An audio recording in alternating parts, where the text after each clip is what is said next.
Hebreo Kabanata 5. Pagkat, ang bawat mataas na pari na kinukuha mula sa gitna ng mga tao ay itinatalaga dahil sa mga tao sa mga bagay na tungkol sa Diyos, upang makapaghandog siya kapwa ng mga kaloob at mga hain patungkol sa mga kasalanan.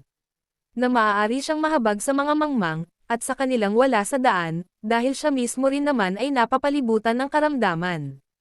At sa dahilang ito siya ay nararapat, gaya ng dahil sa bayan, sa gayon ay sa sarili rin naman niya, na maghandog patungkol sa mga kasalanan.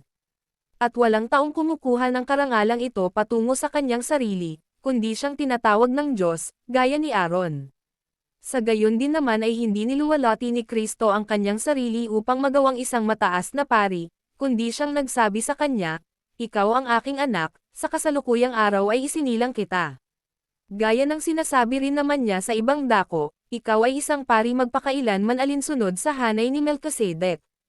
Na siya sa mga araw ng kanyang laman, nang nakapaghandog siya ng mga panalangin at mga paghiling na may malalakas na pagsigaw at mga luha sa kanyang kayang magligtas sa kanya mula sa kamatayan, at pinakinggan dahil natakot siya. Kahit siya ay isang anak, gayunman ay natuto siya ng pagtalima sa pamamagitan ng mga bagay na tiniis niya. At samantalang pinasakdal, ay naging may gawa siya ng walang hanggang kaligtasan patungo sa kanilang lahat na tumatalima sa kanya. Na tinawag ng Diyos na isang mataas na pari alinsunod sa hanay ni Melchizedek. Na tungkol sa kanya ay maraming bagay kaming masasabi, at mahirap bigkasin, na nakikitang kayo ay mapurol sa pakikinig. Pagkat ng panahong kayo ay nararapat ng maging mga guro, ay kailangan ninyong may isang magturo sa inyong muli ng kung alin ang mga unang simulain ng mga aral ng Diyos, at naging ganoon na gaya ng nangangailangan pa ng gatas, at hindi ng matigas na pagkain.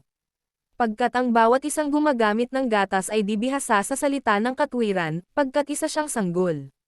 Ngunit ang matigas na pagkain ay nabibilang sa kanilang nasa ganap na gulang na, sa makatuwid ay sa kanilang sa dahil sa paggamit ay sinanay ang mga pandaman nila upang makasiyasat kapwa ng mabuti at masama.